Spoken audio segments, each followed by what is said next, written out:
मिलितं तस्मै श्रीगुरुवे नमः।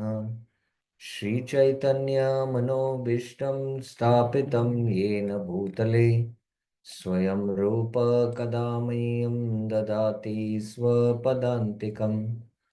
वन्देऽहं श्रीगुरु श्रीयुतपदकमलं श्रीगुरुं वैष्णवांश श्रीरूपं साग्रजातं सहगण रघुनाथान्वितं तं सजीवम् साद्वैतं सावधूतं परिजनसहितं कृष्णचैतन्यदेवं श्रीराधाकृष्णपादान् सहगणललिता श्रीविशाखान्वितांश्च नम ॐ विष्णुपादाय कृष्णपृष्ठाय भूतले श्रीमते भक्तिवेदान्त स्वामिन्निति नामिने नमस्ते सारस्वते देवे गौरवाणी प्रचारिणे निर्विशेष शून्यवादी पाश्चात्य देशतारिणे जय Shri Krishna Chaitanya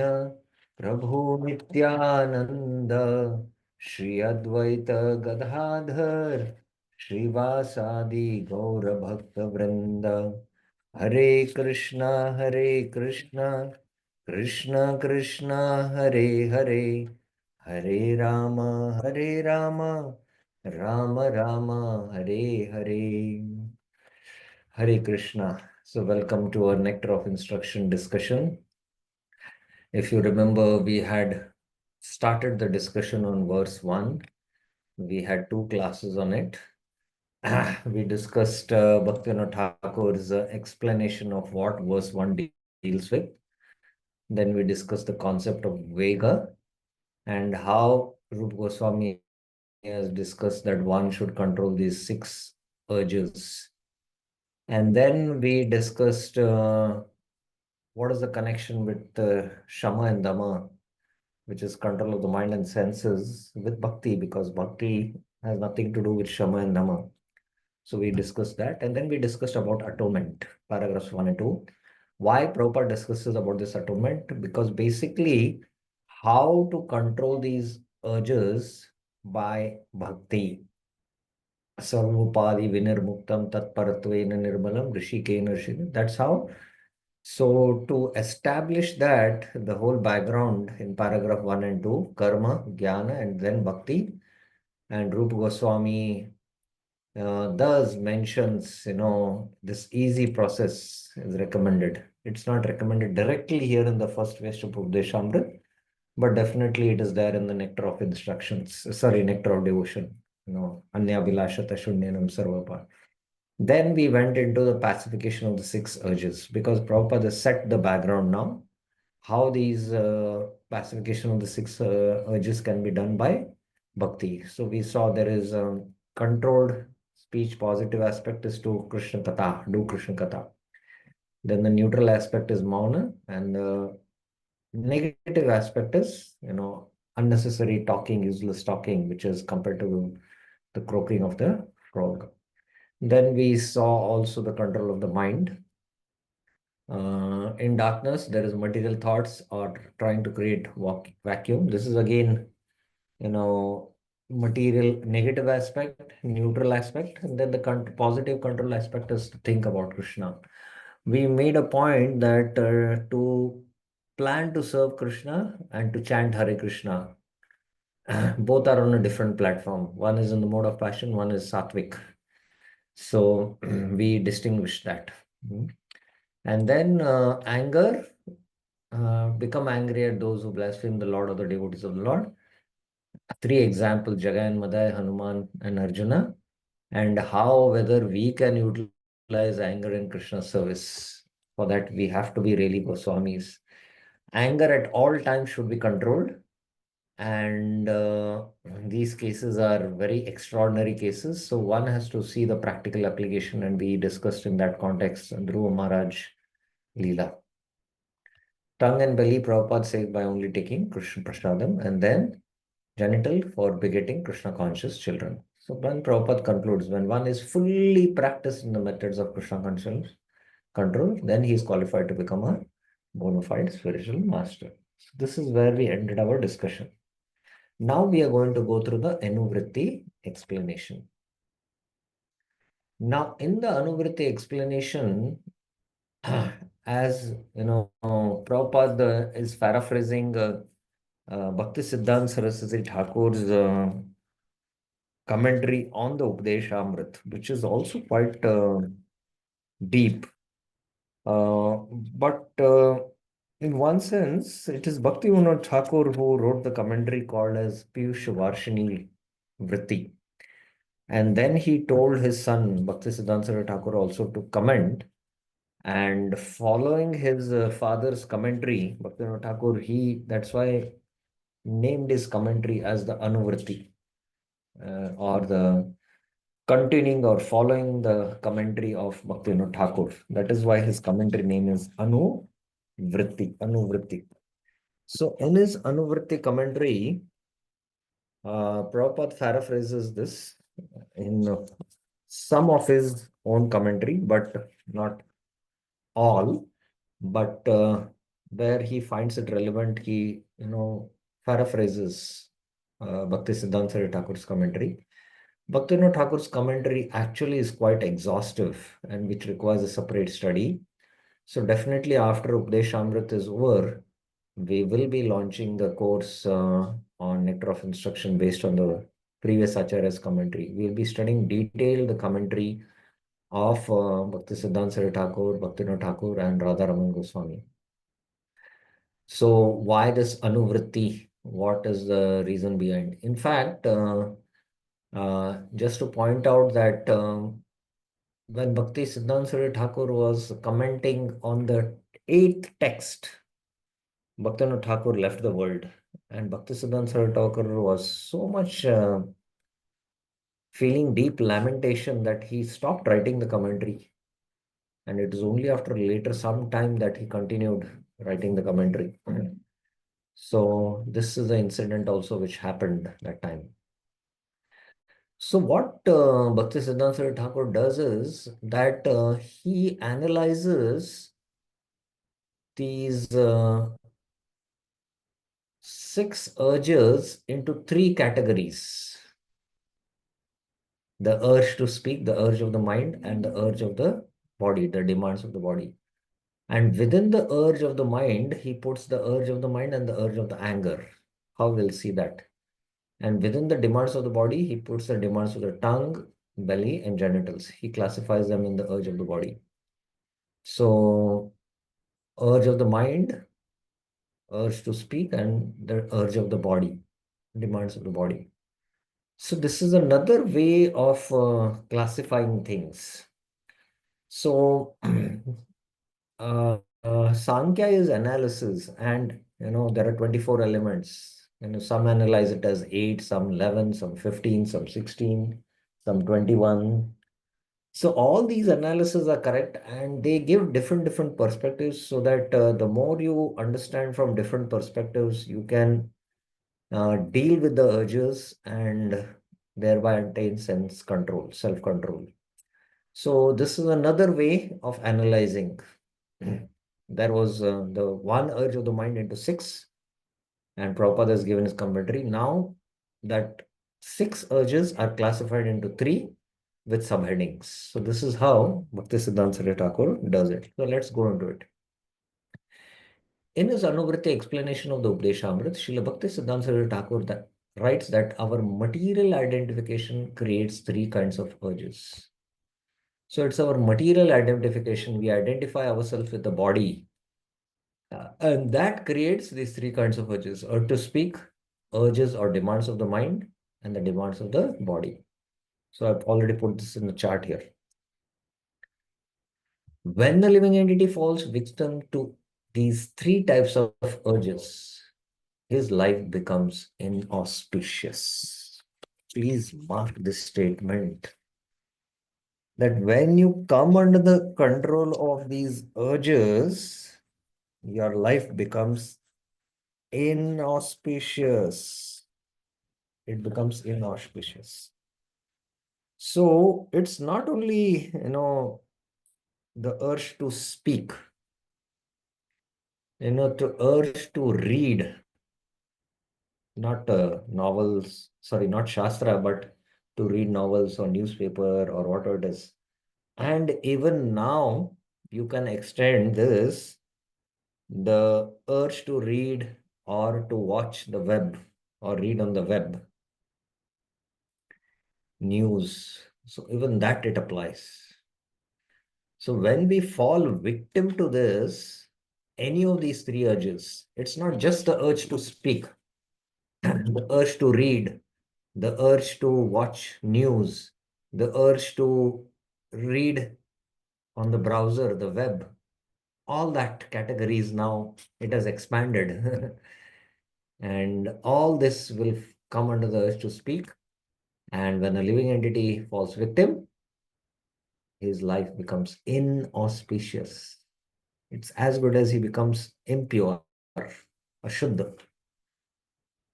When who practices, one who practices resisting these demands or urges is called a tapasvi, or one who practices austerity.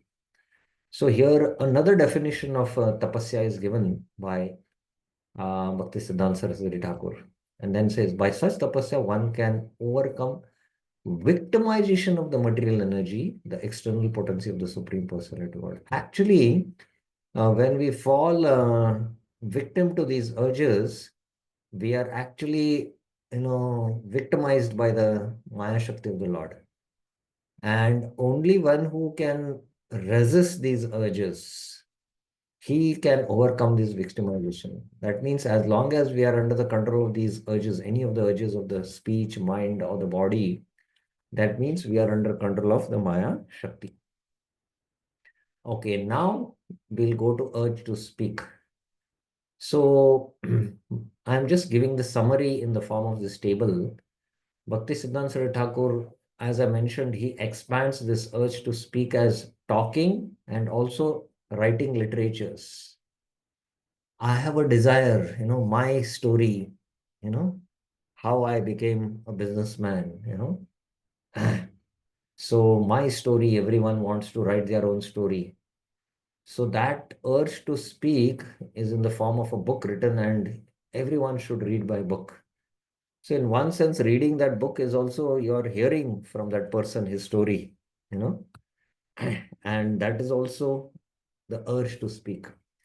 So Bhakti Siddhanta Saraswati Thakur classifies and gives a broad explanation. Now, writing web articles and reading those articles is also, the urge to speak, you can say. So he says that there are three types of literatures. One is, useless, nonsensical form of, materialistic people who write materialistic literatures. The Karmakandis who speak about Swarga, Mayavadis who speak about liberation. So all these categories fall under urge to speak. And then he concludes only Krishna Katha, that is a proper control of the urge to speak. Okay, let us now come to actually the commentary. When we refer to the urge to speak, we refer to useless talking, such as that of the impersonal Mayavadi philosophers or persons engaged in fruitive activities, technically called as karma kanda, or of materialistic people who simply want to enjoy life without restriction. So all the three are included here. Useless talking, there is useless talking, there is impersonal Mayavadis included, karma kandis, and materialistic people. So the materialistic people talk about enjoying life, going here, going for holidays here, there, Maldives, and whatever it is, Goa, you know. And the karmis, the karmakandis talk about doing this yagya, that yagya to go to Swarga. And the Mayavadis speaking about Brahman, you know. All this comes under the urge to speak. All such talks or literatures are practical exhibitions of the urge to speak. now also browsing on the web, as I included it now. Many people are talking nonsensical and writing volumes of useless books. And all this is the result of the urge to speak. All this is the result of urge to speak. All this writing of books. To counteract this tendency, we have to direct our talking to the subject of Krishna.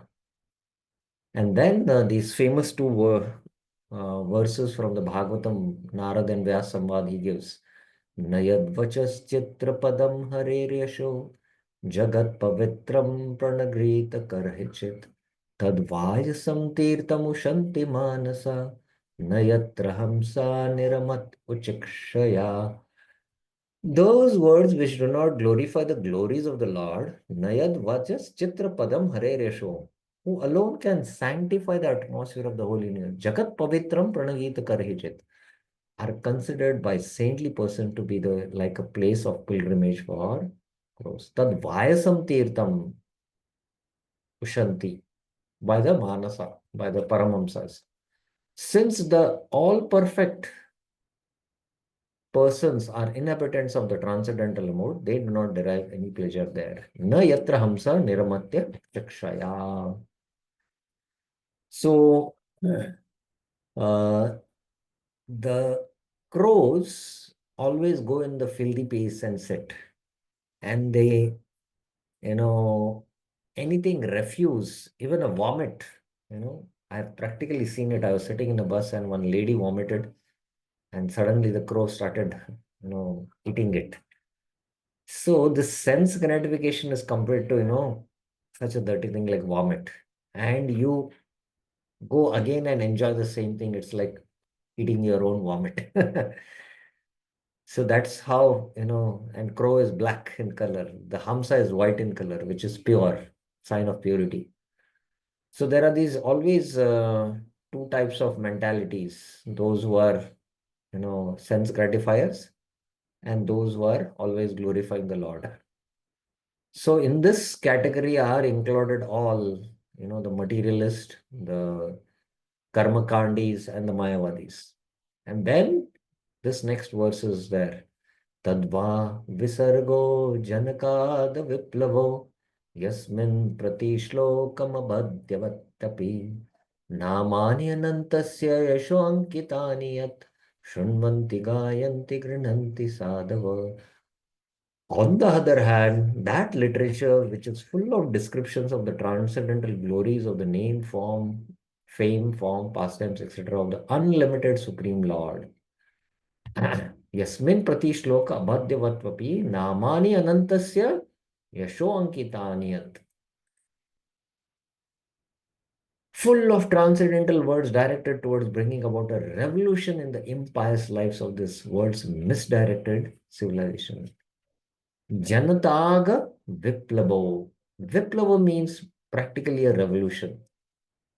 This Hare Krishna movement or the Bhagavad Dharma is creating a revolution in the world. And what is that revolution? That propensity to commit sin. Janata, aga means sin. It is stopping that propensity. This is the revolution of the heart, which the Bhagavad culture or the Hare Krishna movement is creating. This is what Srila Prabhupada has created, this revolution. There was big, big revolutions, the French Revolution. So many revolutions have come, but, there is no revolution which can, stop people from committing sins. Pap, aga, you know, stop committing sinful activities. So this is that revolution in the form of this Bhagavad Dharma.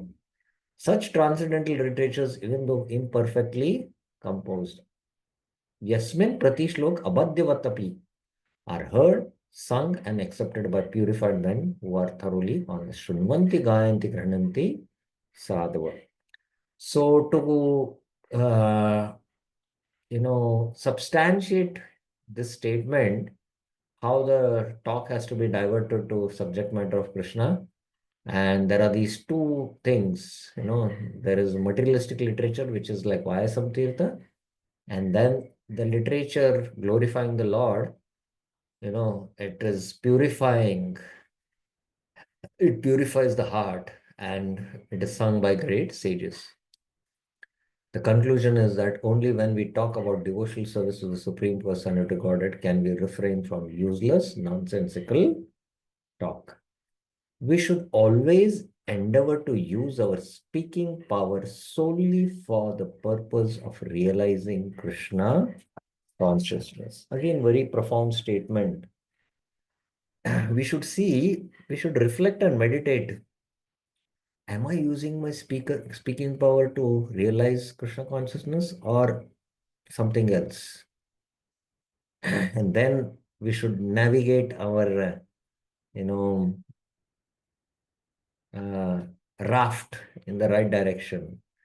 So we should always use it solely for the realizing Krishna consciousness. So that's how Prabhupada speaks about uh, the urge to speak. Now the control of the mind. Very interesting it is. The control of the mind, we know there is, we saw in this chart, not this, it's here. The urge of the mind is included in the urge of the mind and the anger, because the anger arises in the mind. Vacho Vegam, Manasa Krodha Vegam. So Manasa Krodha Vegam is one compound word there also in Rupa Goswami's work. See how interesting it is, Bhaktisiddhanta Saraswati Thakur's analysis. I'm just taking you to the verse. Manasa Krodha Vegam. It is together compounded one. So that's why the urge of the mind and the urge of the anger is dealt together here. So let us see that. So there is, it'll come up in the purport, but I have put it in the chart here. Avirodha Priti, Virodh Yukta Krodh. Virodh, Priti means love or attachment. Virodh means restricted, and avirodh means unrestricted attachment. And when there is unrestricted attachment to certain object, and for that attachment there is some virodh. Somebody does virodh. So that is called as virodha yukta krodh. Anger arising from frustration. And there is three categories: adherence to the philosophy of Mayavadis. So the Mayavadis have avirodh priti to merge in the Brahman.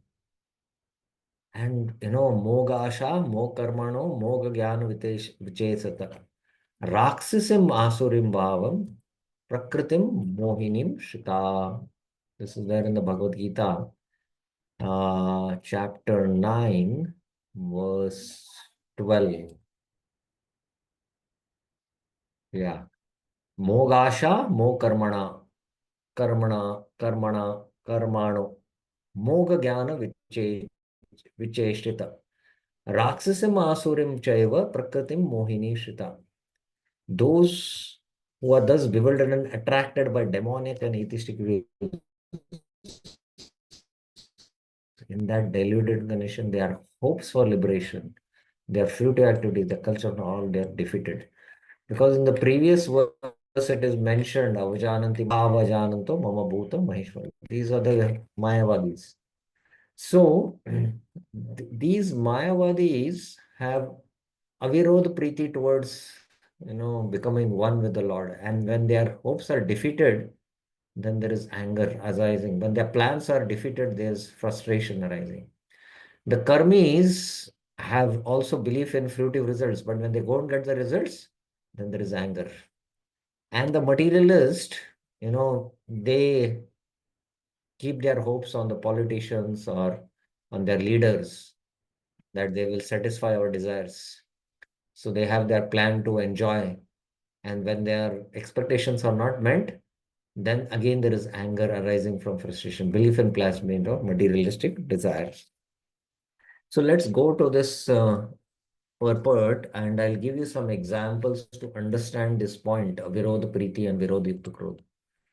As for the agitations of the flickering mind, they are divided into two categories. The first is called Avirodha Priti or unrestricted attachment. Virodha means restricted, Priti means attachment or love, Avirodha means unrestricted. And the other is called Virodhikta Krodh, anger arising from frustration, adherence to the philosophy of Mayavad, belief in the fruitive results of the Karmavadis, and belief and plan based on materialistic desires are called Avirodh Priti. So I've put all this in Avirodh Priti. You can see here all these three categories. Jnanis, karmis, and materialistic plan makers. So the Jnanis are, philosophy of Mayavad. Karmis are in the fruitive results, Karmavadis, and materialistic are the materialistic. Plan makers generally attract the attention of the conditioned souls, but when the materialists cannot fulfill their plans and when their devices are frustrated, they become angry. They become angry. Frustration of material desires produces anger. So now I'll give you three examples to understand Avirodh Priti and Virodh Yukta Krodh. Please try to understand. Now, when the four Kumaras heard from Brahma about Lord Narayan, so they wanted to have darshan of Narayan and they were attracted. And they, being liberated souls, they were just, from Brahma's abode straight going to Vaikuntha, these four Kumaras. And they had, avirodh priti, unrestricted attachment to have this darshan of Narayan. And they were just going from one gate to another gate to another gate. They crossed the sixth gate. In the seventh gate, they were stopped. So avirodh priti, and there was some virod. Jay and Vijay stopped. And that's why the four Kumaras became angry and they cursed them, right? So there was anger arising from frustration because they were restricted from, they had deep attachment. Of course, it was a positive thing. And there was Virodhik Krodh. So that's why, anger manifested. Another example is of Vishwamitra. Vishwamitra wanted to get this Brahma Rishi post and he was doing tapasya. And when he was doing this tapasya, Indra became concerned. Oh, he's doing tapasya to acquire my post. So he sent Menaka. And, you know, Vishwamitra was sitting in his meditation and, absorbed in trance. And Menaka, she's an Apsara Gandharva sent from the heavenly planets. She was dancing. Her ankle bell, her song, that sound entered the ears. And that sound, you know, entered the mind. And then the intelligence started saying, what is this melodious sound coming? So Vishwamitra Muni opened his eyes and he saw the beautiful Menaka and he was attracted and he cohabited with Menaka.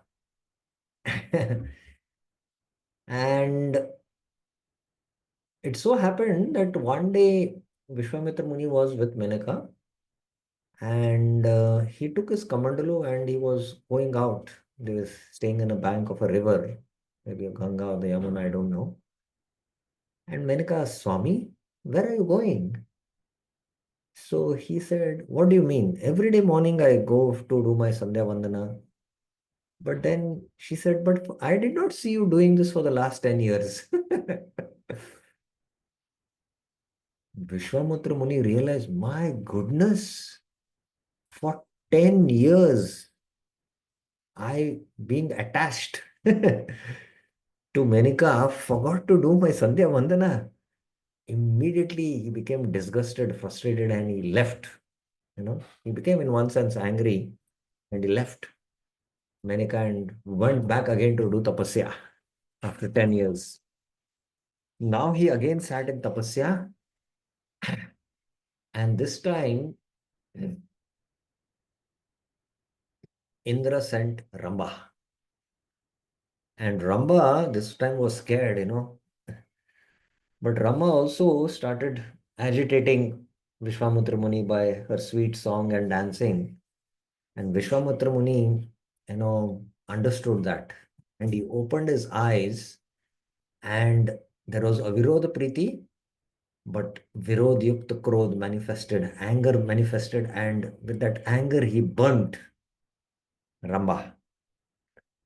In one sense, because he used anger, he actually also fell from their tapasya.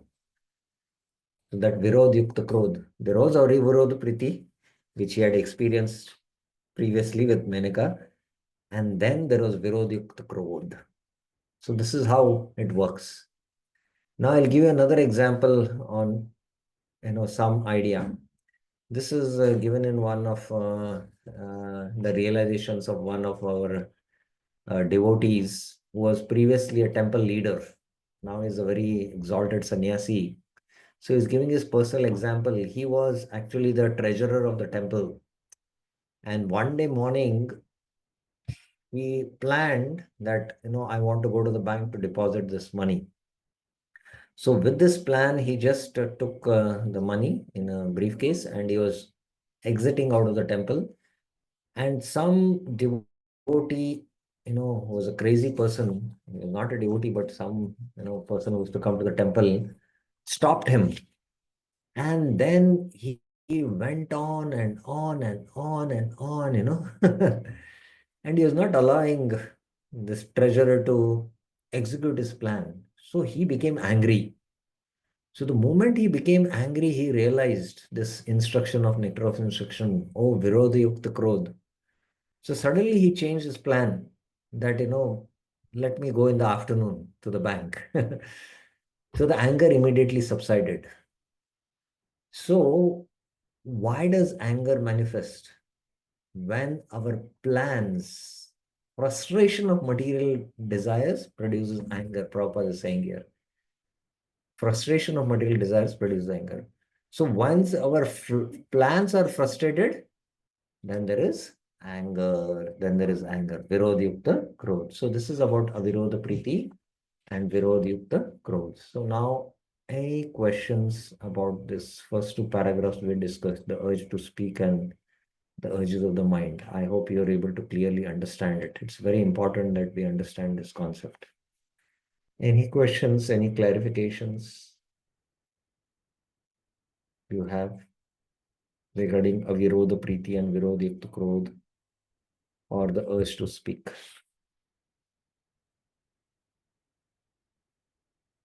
Any questions, any clarifications?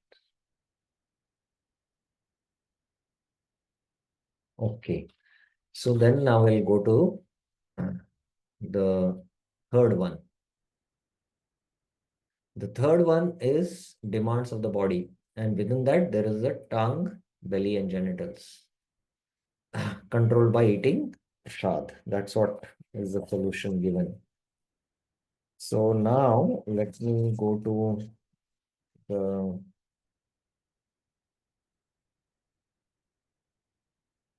demands of the body. Okay. Okay. Let's see Prabhupada's purport. Similarly, the demands of the body can be divided into three categories: the demands of the tongue, the belly, and the genitals. One may observe that these three senses are physically situated in a straight line as far as the body is concerned. That is, the bodily demands begin with the tongue. So the tongue, the belly, and the genitals are all situated in straight line. This is a great spiritual science, you have to discover. And just like, in the ship, there is something called as the rudder. It's basically like the steering wheel in a car. And this small rudder, which is operated by the captain of the ship, can completely change the course of direction of the ship, and the direction in which the ship has to move is all, controlled by this rudder. Similarly, our tongue is like that rudder. And if you control it, it can completely take this body, which is a vehicle, which is also compared to a boat in the Bhagavatam. Nradeham Madhyam Sulabam Kalpam Guru Karna Dharayam, like in that verse in the 11th canto it comes. So this boat can be taken to the lotus feet of Krishna. We can attain the lotus feet of Krishna just by controlling the tongue. Just like controlling the rudder, we can take the ship to the shore. So that is, how important it is. If one can restrain the demands of the tongue by limiting its activities to eating of prasadam, the urges of the belly and genitals can automatically be controlled. Automatically be controlled. So this is a very, very important instruction. And it is said that uh, uh, once you come under the dictation of the tongue, and the tongue, starts, the tongue is for talking, expressing, thinking, and, all that. And the tongue is for tasting also. So when you come under the tongue, control of the tongue, then you come under the control of the belly also. Because the tongue controls the belly, you know. So there is this, you know, battle between, the tongue, which is 4 inches, and the belly. So the tongue, when it tastes some nice food, the mind wants, ye dil mange more. The belly is saying, enough, I'm full. But the desire to enjoy that food is so strong. But you keep on having, but there is no space inside, and the belly is battling. The tongue is, demanding. So there is a battle going on between the belly and the tongue. It's all because of coming under the urge to desire to eat. Again, it is the mind's demand only to desire to enjoy the food. So that's how the tongue comes under the control of the belly. And when the belly, you know, further facilitates the urge of the genitals. So that is why Prabhupada is saying that if one controls the tongue, then automatically one can control the belly and the genitals. So this is a great science. And that's why Prabhupada quotes this, you know, because only the tongue can be controlled by prasadam. So here you can see Prabhupada is fully quoting the Mahaprasadam prayers. And this is for twofold reason, which we will discuss. But first we'll discuss the Mahaprasadi prayers. शरीर विद्या जाल जडेन्द्र ताहि काल जीव फैले विषय सागरे धार मध्य जिह्वाति लोभ माया सुदुर्मति ताके जेता कठिन संसारे कृष्ण बड़ दयामय करी बारे जिह्व जाय स्वप्रसादन दिलो भाय से अन्नामृत पा खाओ राधा कृष्ण गुण गाओ प्रेम डाको चैतन्यता जय निमाय जय निताय जय श्री कृष्ण चैतन्य प्रभु नित्यानंद श्री अद्वैत गदाधर श्रीवासादि गौर भक्त वृंदा. So Prabhupada is quoting this, and the translation is, O Lord, this material body is a lump of ignorance, and the senses are the network of paths leading to death. Sharira avidyajal jadendriya tahe kal. Jiva fele vishay sagare.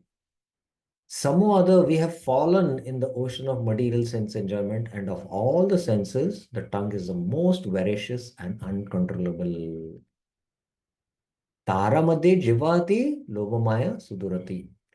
Now, I want to bring up here this one important point that among all these 6 urges, the tongue is the most voracious. It is because of the tongue we are entangled in material world. And if you can control the tongue, it is mentioned you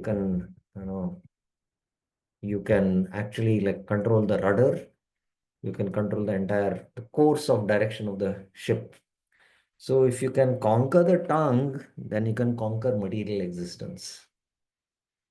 So, I heard from a temple leader that he was very honestly saying he's a very, very elevated uh, devotee, very, very advanced. So he was frankly admitting that, I'm not able to control the tongue. The tongue is, very difficult to control. I could not digest it, this was many years back. And then after a few years now, I've realized how difficult it is to control the tongue. Because if you control the tongue, you have conquered material existence. In fact, it is observed that if one fasts, this is mentioned in the Uddhav Gita, all the senses become weak. But the tongue, the demands of the tongue become more strong. The tongue cannot be controlled even by fasting. Even by fasting. But other senses can become controlled by fasting.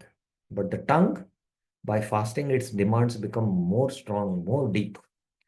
So I remember one of my friend, uh, he had decided that he will, not eat sweets for 1 month.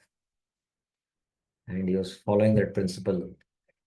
At the end of the month, to break the fast, he had told his family member to cook sweet rice. And for the entire breakfast, it was only sweet rice he had. He just jumped into the pool of sweet rice, you can say. So the tongue, even by fasting, it becomes more stronger and more voracious. And that is why this Bhaktivinoda Thakur is saying, Tara Madhya Jivati Lobomaya Sudurmati. Very difficult to control the tongue. Now, this is also Vishwanath Chakra Thakur telling in his commentary in the Uddhav Gita 11th canto. There is only one way to control the tongue. Anyone knows what is that? Raise your hands. There's only one way. Even fasting will not help, as we discussed. Yes, Jitendra Khatri Prabhuji. Hare Krishna, Prabhuji. Yeah. Prabhuji, I think only the mind can control the tongue. Pardon? Only mind can control the tongue. Mind can? Control the tongue. These are the senses, no? Mind can control the tongue. But Let's take an example. I got angry on someone, and even the I will. Mind is not under control now. What you can do about it?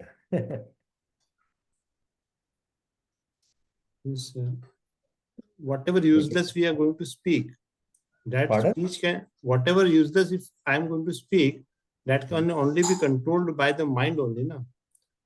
I think this both are connected, interlinked, because Yeah, both individually are this tongue, connected. They are individual tongue connected. cannot be controlled, no, actually. They are connected. There is no doubt about it. But that's not the solution which Vishwanath Chakra Thakur says. Oh, How that to, another might be how, the prasadam. Eating prasadam is the main.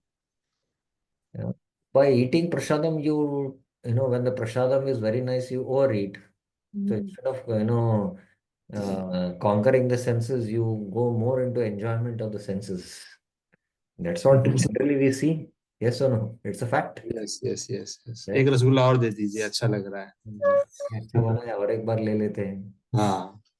So prasadam can, put you more in the darkness of ignorance in one sense. That's what Bhakti Thakur says also. So, but Bhaktivinoda Thakur says, by prasad, I can conquer material existence. Yeah, how do we control the tongue? Kalini Mataji, you had to say something. 1 minute, let me mute. Otherwise, in between there can be some distractions. Kalini Mataji, you had to say something. How can you conquer the jiva? Hare Krishna Prabhuji, by doing Harinam. Yes. This is the solution. Only when you get namras, then the jiva can come under control, he says. That is what Bhaktivinoda Thakur says. Only by namras. There's no other way, he says. Okay. You have sent this nice prasadam to help us to conquer the rang. Therefore, let us take this prasad to our full satisfaction and glorify your lordships, Sri Sri Radha and Krishna, and in love call for the help of Lord Chaitanya and Nityananda. Now, if you remember, I had mentioned in the preface that we will study this whole Updeshamrit based on that one statement. Krishna consciousness, advancement in Krishna consciousness depends on the attitude of the follower.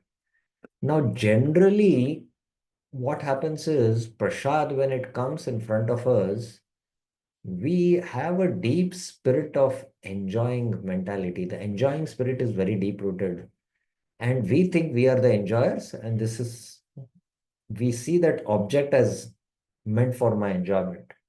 So I am the bhokta, and this is bhogya. But only when we see prasad as mercy and the prasad is enjoying me, I'm not the enjoyer. This is a paradigm shift, huh? Please remember. Only when you take prasad in this mood, then you can conquer the tongue. This is one thing. And you don't glorify the cook who made the prasadam. Okay, genuine appreciation of the cook is important. But you glorify, oh, this shak, how must have Mahaprabhu tasted it? You know, and you sing the glories of Radha and Krishna. You know, they are so merciful that they have sent prasad. You know, so in that mood, when you take, then only you're honoring in the right attitude, and then you can make advancement. I have many times heard this statement. After the prasad is over, devotees say, I enjoyed the prasad. That means they are still in the enjoying spirit. One announcement after the Mahaprasad, please go and enjoy your prasad, they said. That's a wrong statement. That's not a right mood. Please go and honor prasad, you know. And prasad is mercy. Mercy it does. We have to see that. But if you see in the enjoying spirit, then you will get entangled more and more. And you'll not be able to conquer the senses. So the deep-rooted disease of the heart is there of the enjoying spirit. So here we need to change our attitude and see prasad as mercy. And that's why when we take in that, then we can conquer the tongue also. Okay. Any questions up till now? If you have anything, you can raise your hands. You're free to raise your hand. Now, Prabhupada further goes on based on Bhaktisiddhanta Saraswati Thakur's commentary. There are 6 kinds of rasas, taste. And if one is agitated by any one of them, he becomes controlled by the urge of the tongue. Now, which are the 6 rasas? Anyone knows? Raise your hands. Which are the 6 rasas?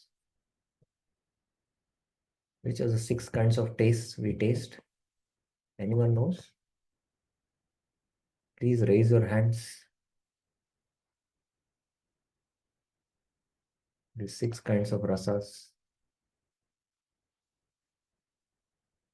Oh, oh. Devotees don't honor prasad, I think. They don't know the 6 kinds of taste. Yes, Nandini Mataji? Ruji, like I don't know which one, like either like one which can be chewed, one which can be No, drank, there are 4 types. One is to, huh, that's not that. then licked, yeah, Uh, and what kind of maybe taste? They are speaking about taste. so like sour, bitter, Hmm. sweet, Hmm. pungent, Hmm. and sweet, pungent, sour, bitter. Which else is remaining? Uh, Salty, salty. and then sour. Yeah, sour, bitter, sweet, Can you tell pungent, the salty. Sanskrit words for this? No, I don't know, Bruji. Okay, you start with sweet. Sweet is in Sanskrit called as what?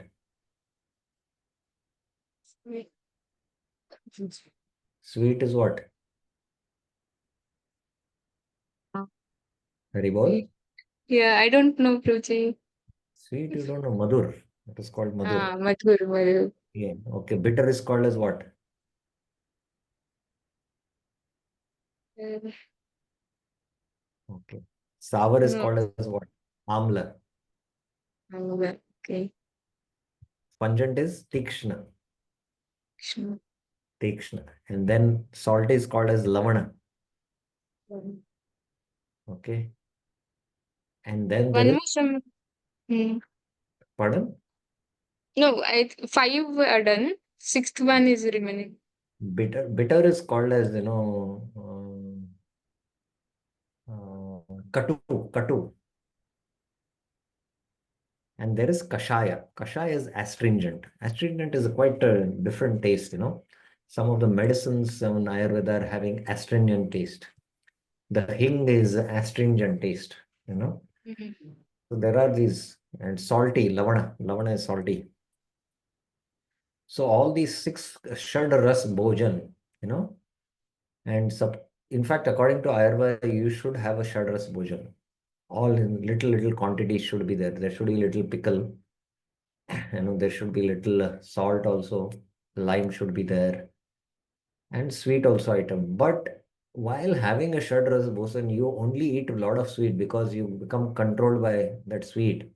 Then you are under the control of the tongue. That's the point being made by Muktan Thakur. Some people like salty items. They like items which are fried and put a lot of salt in it. Some like white spicy item, a lot of mirch masala, you know. you know, in Kolhapur, there is one entire street where they get all these chaat items, bhel puri, shev puri, all this, and these, they add a lot of, what do you say, mirchi powder, you know, and, while eating, that mirchi powder is burning your tongue, and then you're sweating, you know, and then it will burn your stomach. And in the night, there is, stomach trouble. In the morning, you when you pass, there is pain, but still they are addicted to eating it. So here, the Rajasic food in 17.9, Katva Amla Lavanat Ushna, Tikshna Ruksha Vadinah, Vidahina, Ahar Rajaseveshta, Dukha Shokamaya Prada. Katu is bitter, Amla is sour, Lavana is salty, Ati Ushna, very hot, that is pungent. Ati Ushna, Tikshna, pungent. Again, not all the rasas are there. I told you there is Kashaya and there is Madhura also. But these Rajasic people like too much bitter, too much sour, too much salty, and too much pungent. And it is vidahina, it is burning. And this is ahar in the mode of passion. Ishta, it is very dear to the heart. It is dukkha. While eating, it is dukkha. After sometime, after 2-3 hours, there is stomach trouble, there is shoka. And after many years, there is ama, disease, brother. So one of my close friend who was serving with me, he was from Maharashtra. And Maharashtra, people like mirchi powder. So we were together serving. Of course, he was a student that time. Later on, he became a grahastha. And he liked paneer butter masala. And he used to every 2-3 days tell the cook to cook paneer butter masala with a lot of chili in it. And later on he got married and he got shifted to Pune and started serving in a corporate company. After many years, I called him. And when I called him, how are you doing? He said, Prabhuji, I had a piles operation. He said, because of eating too much spicy food, now I've stopped eating paneer butter masala. So we don't learn our lessons, because we're controlled by the declinations of the tongue. So then this is about, urge of the tongue. Some persons are attracted to eating meat, fish, crabs, eggs, and other things produced by semen and blood and eaten in the form of dead bodies. So this is tamasic ahar. This is rajasic, I mentioned. Others are attracted to eating vegetables, creepers, spinach, or milk products, but all for the satisfaction of the tongue. This is sattvic. Such itching for sense gratification, including the extra quantities of spices like chili and tamarind, rajasic, are to be given up by Krishna conscious persons. Prabhupada is very clear here. If you are eating too much rajasic food, then you will not be Krishna conscious. The use of pan, because pan has betel nut in it. Pan here, when Prabhupada says, he's speaking about the pan which has, all these spices added. Pan as a leaf is a herb.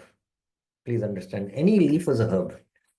And Prabhupada says hataka. Hataka is haritaki. Usually you eat haritaki, you overeat, and to digest it, you eat it. So that is also not good. Betel nuts. Betel nut is again intoxicant. Various spices used in pan making. So spices used in pan making, this is not good. And then tobacco, LSD, marijuana, opium, liquor, coffee, and tea is indulged in fulfilling illicit demands. So Prabhupada is including all here this. If we can practice accepting only remnants of food offered to Krishna, it is possible to get from Maya's victimization. I remember many years in my school days, there was mawa. Mawa is a kind of pan which added intoxicants. Just a minute.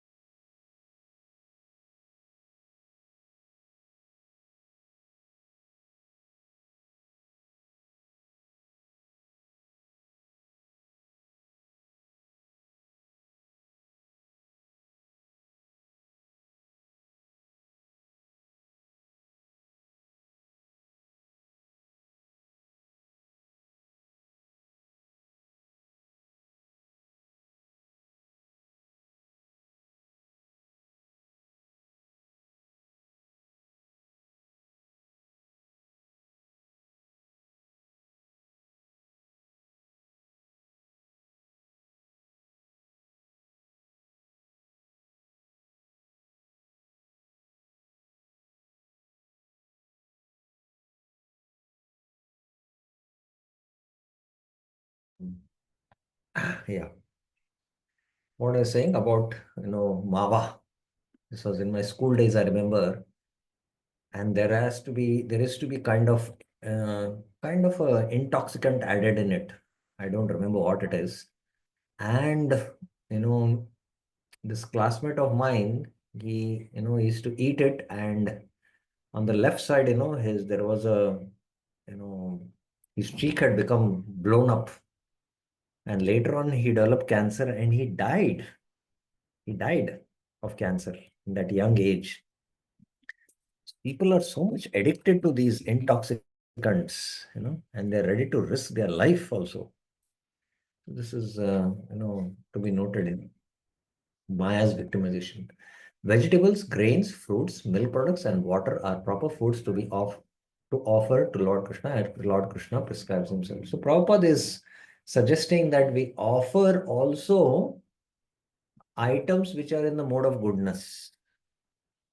It doesn't mean that you offer a spicy item and it will become prasad. It will become prasad, and that will nourish your soul, but the rajasic thing also will affect your body. Don't think that it will, because it's transcendental, you'll have and nothing is going to happen. No, it affects your body, and you see the results, right? However, if one accepts prasadam only because of its palatable taste and thus eats too much, he also falls prey to trying to satisfy the demands of the tongue. Shri Chaitanya Mahaprabhu taught us to avoid very palatable dishes even while eating prasad. Bal na khaive. If we offer palatable dishes to the deity with the intention of eating such nice food, we are involved in trying to satisfy the demands of the tongue. So I make pasta or pizza because I like it, or I make Govind Manchuri. Yeah. So very clear. Prabhupada is very clear in his Gita purports here in the NOI that vegetables, fruits, grains, milk products, water. So these are all sattvic, and that will help you to maintain your Krishna consciousness. So this six kinds of rasas by which Maya Devi controls the urges of the tongue. There is tamasic, meat, fish, egg. There is food in the mode of passion, chili and tamarind. Food in the mode of goodness, pinnac. Use of pan, haritaki, betel nuts. Then receiving palatable food at rich man's house and taking food only for the taste of tongue. Then when we come under the control of any of these, then we are under the victimation. Even in the mode of goodness, please remember. But if these foods in the mode of goodness are offered to Krishna, then it is prasad.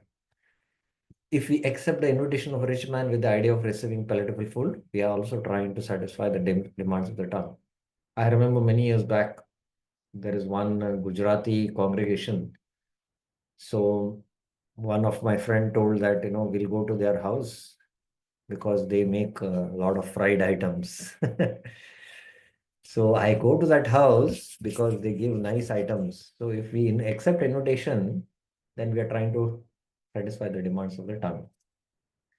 In the Chaitanya Charitamrita, it is said, Jivvara lalsaye iti utidhai, Shishnodara parayana Krishna nahi pai. That person who runs here and there seeking to gratify his palate and who is always attached to the desires of his stomach and genitals is unable to attain Krishna. You have to become Narayan Parayana, but if you are under the control of Jiva and you run here and there to satisfy your tongue, then you are Shishna Udar Parayana.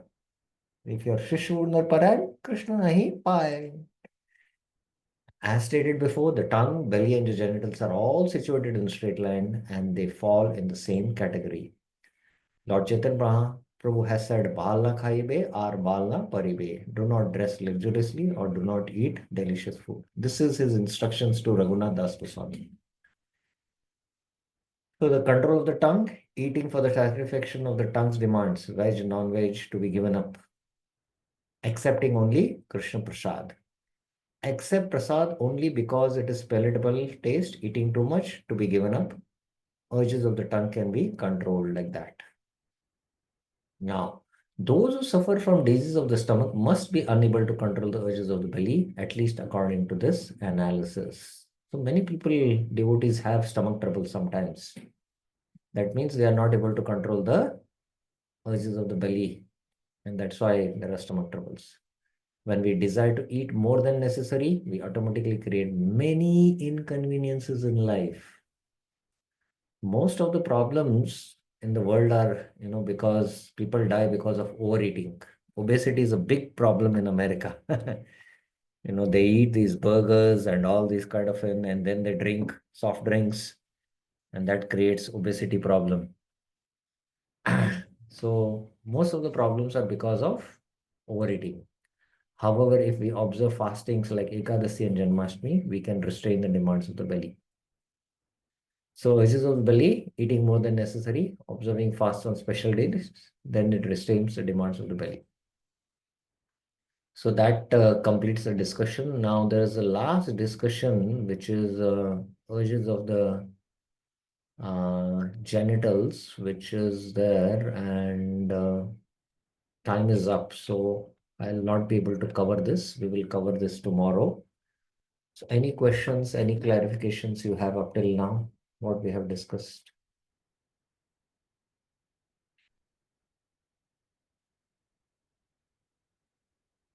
Any questions about avirodha priti, virodhikta krodha? Okay, so then we will stop here. Tomorrow we will continue this discussion and end and then start up with next two. Hare Krishna. Shri Udeshamrit ki jai, Srila Prabhupada ki jai, Srila Rupa Goswami Pad ki jai. Hare Krishna.